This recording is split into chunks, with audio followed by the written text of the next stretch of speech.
The second one of the day today. Thanks for joining me, George Rodrigue here, the editor of the Cleveland Plain Dealer.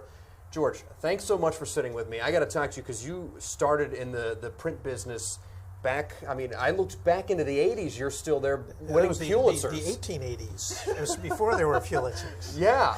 Yeah. So give me an idea. You've seen this thing kind of from some of the golden eras to where it is now. What all has changed and where is it headed? Well, there was a time when newspapers were kind of the place you had to go if you wanted to sell a car, if you wanted to find out what happened in Botswana, whatever. Yeah. You had to go to the newspaper. And those days, of course, have gone. At this point, there are lots of choices people have as to where to get the news and also how to advertise for things. So I became an editor around the turn of the century. And that would be this century, the one we're in now.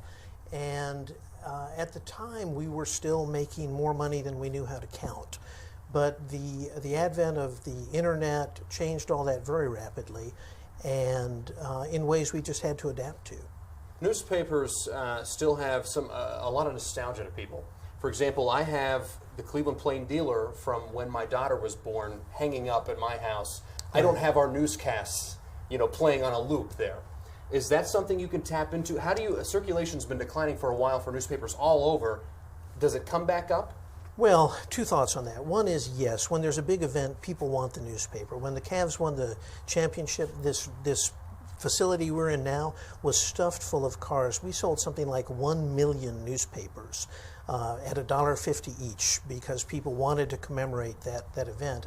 And I get that. It is sort of a proof you were there. Right? Yeah.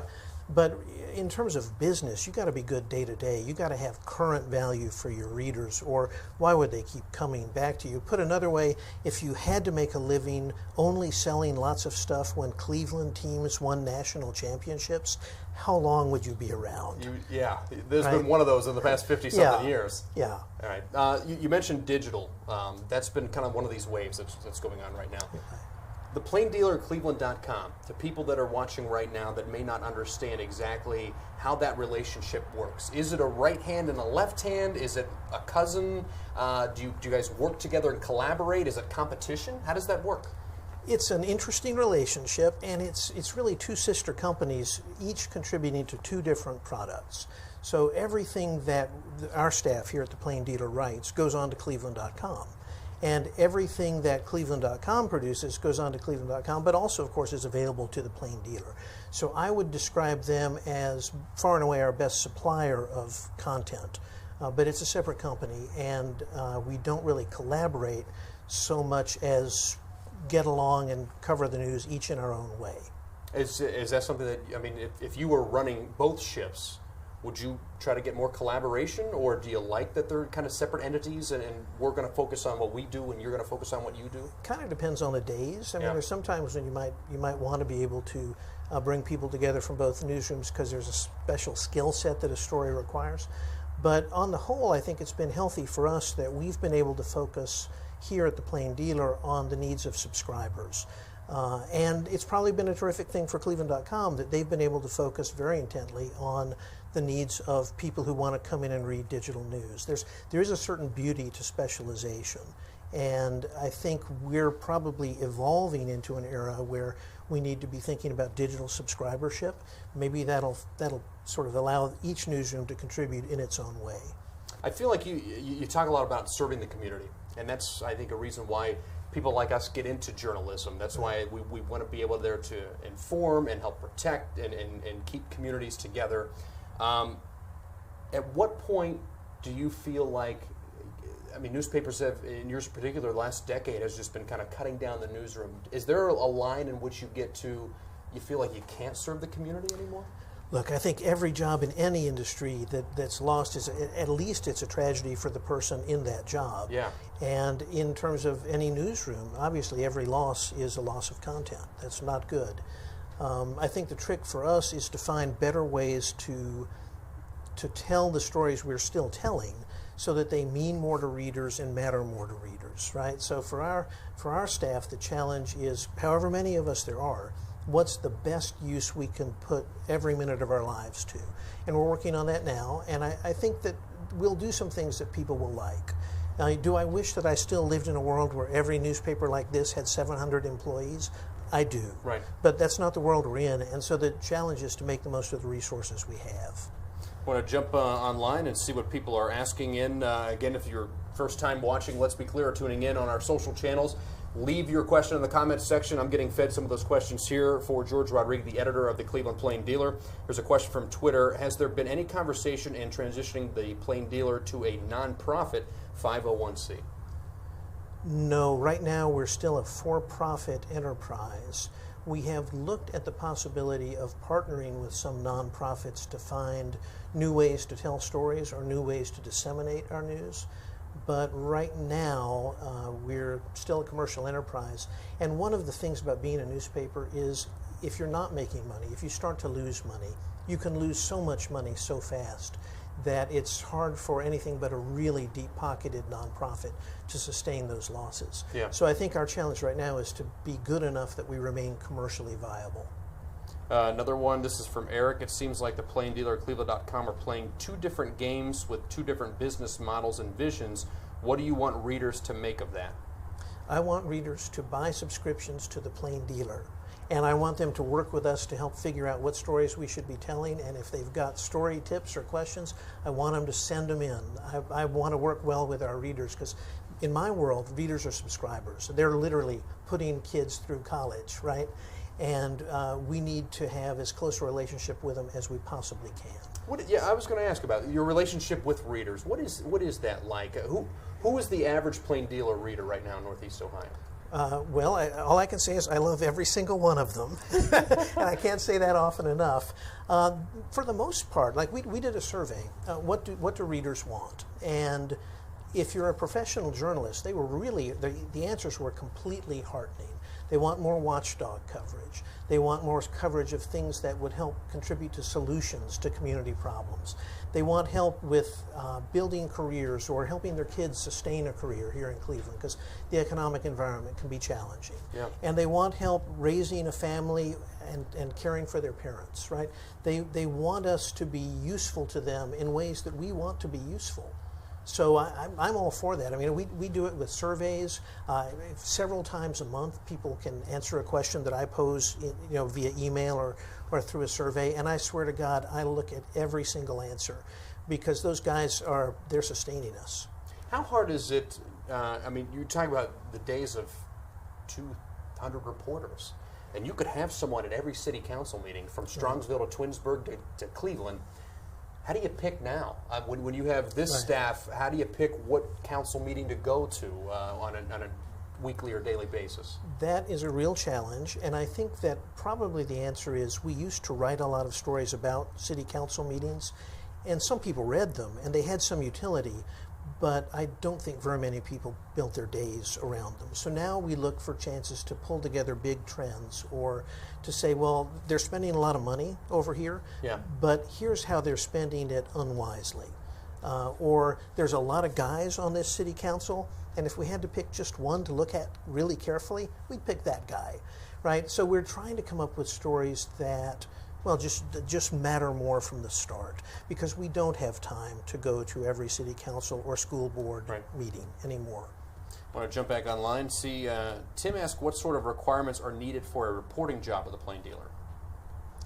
Well, you have to be able to see a story in the first place. I mean, I think that's the big skill.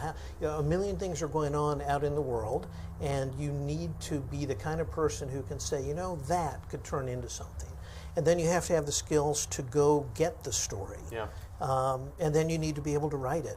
And nowadays, also, you probably need to be able to take a little cell phone video, do a little social media, maybe figure out whether it's a photo gallery, a video, or a text presentation. There's a lot of skills involved. But you don't need a fancy education. In fact, when I started getting into the business, which for the record was 1978, I had an editor who said, I would be happy to hire you so long as you promise not to study journalism. And I think he was serious. The skills you learn are basically skills you learn on the job. Yeah. You just need to come in with the attitude that you want to tell the truth in a really compelling way.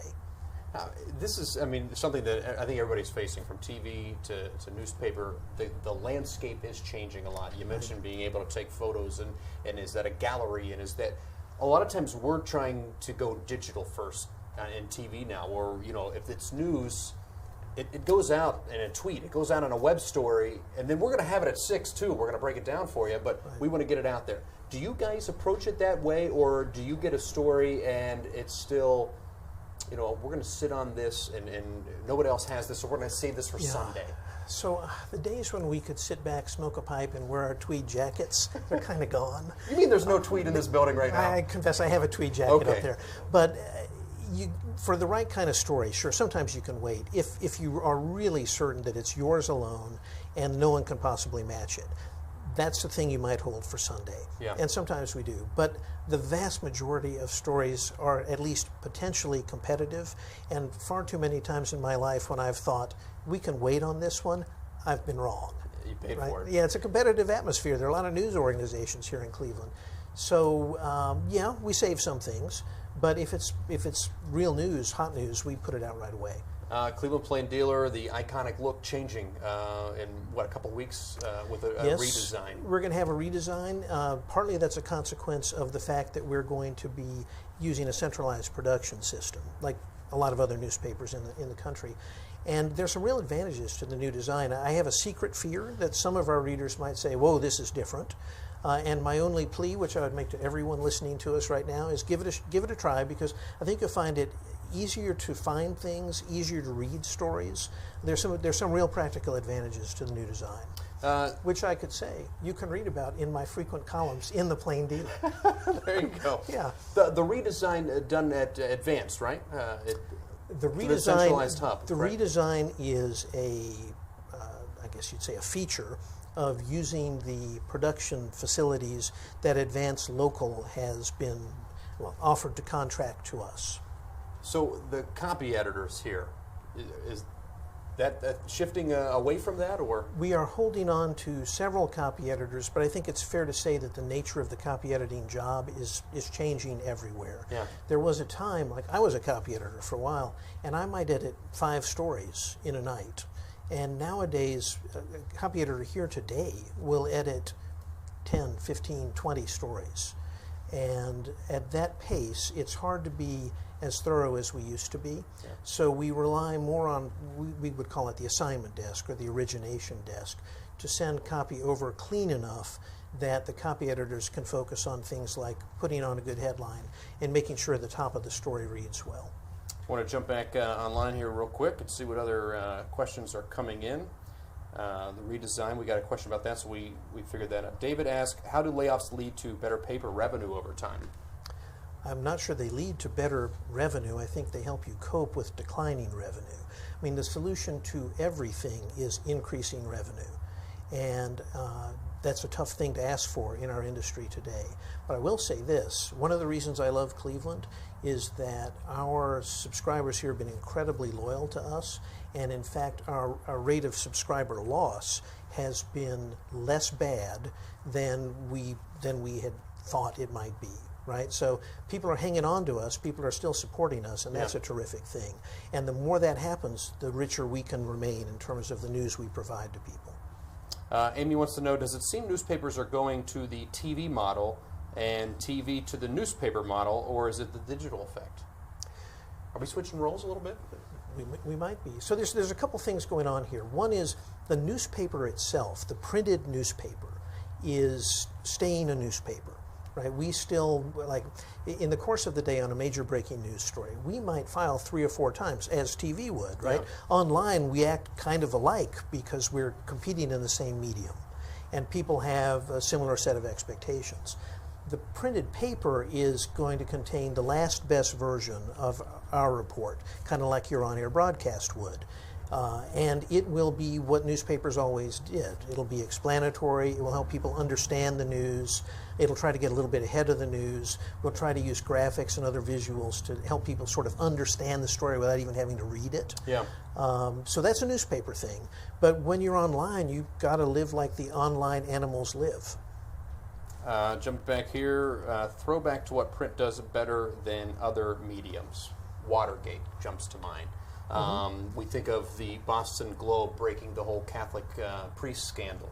That's something that newspapers kind of have a claim to fame to. That's the feather in their cap that other journalistic enterprises weren't able to uncover. Right. And Why is that? Because we have the time, and we tend to have a staff of people who are pretty committed to the area. Like I think most of my staff went to high school here. Yeah.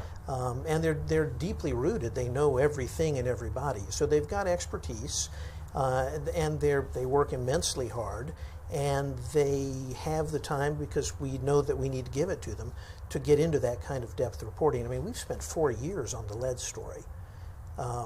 I worked in TV for a while. I ran a FAA, right? Yeah, down in Dallas. Right, and before that I ran a bureau in D.C. that was a combination of print and broadcast. And the way we would parcel out that day's news, we'd say, this is dull enough for print, and this is shallow enough for TV. And of course, we were kidding. We were even on the same team. Yeah. But there's a certain mode of storytelling that I think is more easily done on broadcast. Yeah. It's got a lot of humanity. It's got a lot of immediacy. You can take pictures of it. Well, there's visuals sometimes. That's right. A visual story, and then sometimes there's stats where you need to go back and reread it, and if somebody's watching, they can't reread it. It came by. So the other advantage, I think, of print as a medium is ideas and facts and historical things can matter more there, just because it fits the medium better. Yeah. You've got to be Ken Burns to do the Civil War on TV, right? Yeah. Jump back online here and get some other questions. Someone wants to know where things stand with the union. There was a back and forth with you guys, but you did just sign something a few months ago, correct? Yeah, the contract was renewed, and I'm glad that's over, and I suspect most folks in the newsroom are glad that it's over too. All I can say is I value every single person I work with, and I want us to keep doing the work we do, and the union guys are collaborators in that, and I like having them on the team. I got nothing but good things to say about the members of our union. Yeah. How hard is it to go through when you're going through cuts like that? I mean, some of the people that... This is not a place that has a lot of turnover. I mean, the people that you mentioned went to high school here, they got the job here, and they maybe started delivering it, and now they're writing for it. So they've kind of, I guess, for a lack of a better analogy, you cut them and they bleed ink. Mm-hmm. How hard is it to have a room full of those people and know that you have to give some bad news to some of them that have been here forever? It's the hardest thing you do in life. Yeah. You look at the last 10 years, give me a jump to the future with the next 10 years. Where's the plain dealer in 2029? Well, that depends on our readers and our subscribers. As I say, folks are very loyal. I went out to give speeches this weekend, or this summer, and a lady walked up to me and said she felt bad because she'd been reading us at the library, felt like she'd been freeloading. So she wanted me to have this envelope, and I thought, okay. Took the envelope home, opened it up, there were $300 in there. And I want to say, ma'am, I did give that to the company. So, you know, that kind of support is everything to us. Yeah. And if we can earn the continuation of that support, I think we'll be in a pretty good place.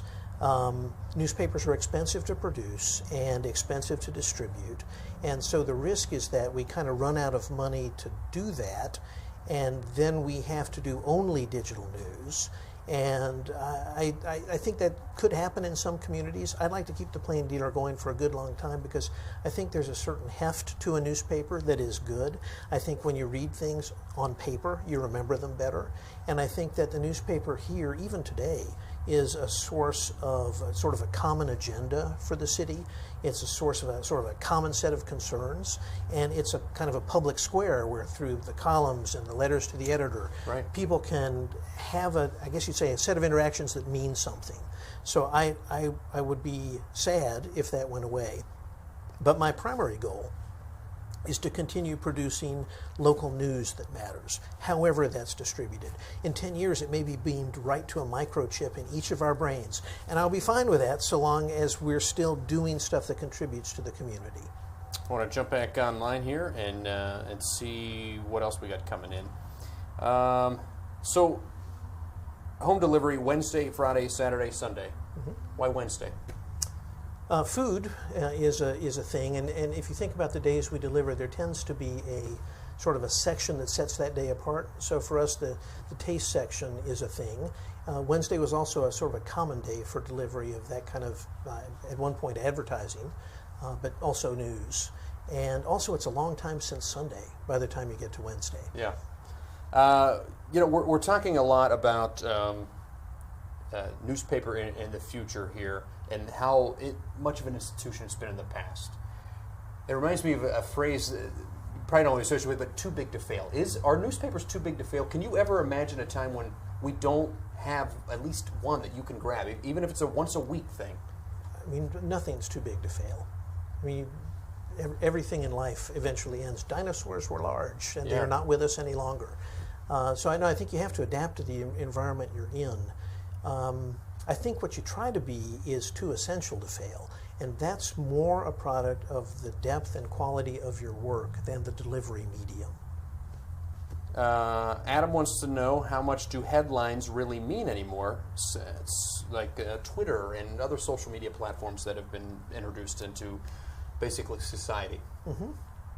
Well, all I can say is we've tried for years, managers of newspapers have tried for years to make it so that iPhone photos taken by a reporter will be every bit as good as the photos taken by a professional photographer. I don't think we've ever succeeded in that.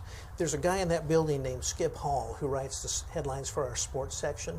I guarantee you the difference between a Skip Hall headline and one written by anyone else in Cleveland is immense.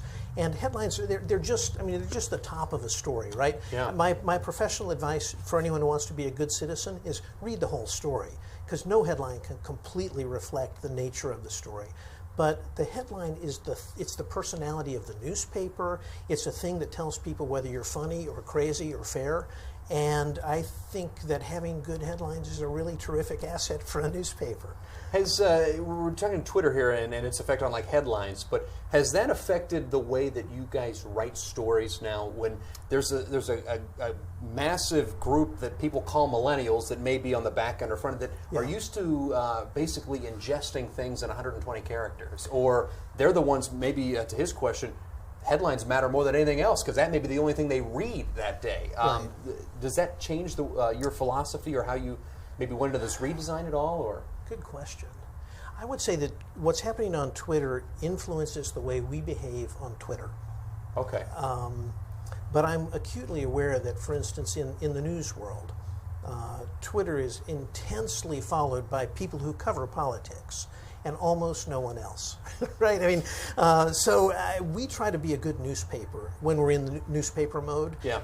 There are times when we will use Twitter or Facebook to say, hey, we're interested in this story. Anybody got anything they want to contribute? And we'll get sources that way. We'll get anecdotes that way. That's great. That works well. But I think that to mistake the American voice for Twitter, well, you just immediately go kill yourself. And we don't do that.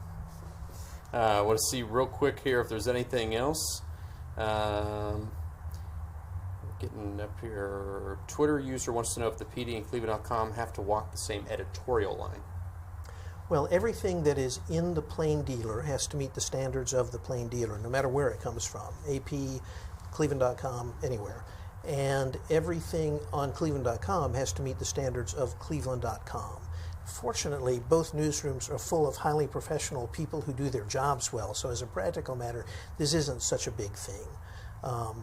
But we don't lower our standards in print, well, for any reason we can possibly avoid. George, I want to end it on this note. Cleveland Plain Dealer has been around for a long time. Hopefully it'll continue to stay around for a long time, but if there's one word that if anybody in Cleveland thought of the Cleveland Plain Dealer, this is the word that you want them to think of. What is it? What association with the Cleveland Plain Dealer do you hope everyone has in Cleveland and Northeast Ohio in general? Well, I hope they feel like we're beneficial to them and to their community. Beneficial. This has been a beneficial talk to me. Thanks for joining us and sweating. The air condition has been out. There is no air conditioning. Yeah, right? Yeah. We've been in this, these guys are trying to kill me. Box. Yeah. George Rodrigue, thank you so much, and we thank you for being a part of Let's Be Clear. All right. Hey, thank you so much. Work for you? Great. Is that okay? Absolutely.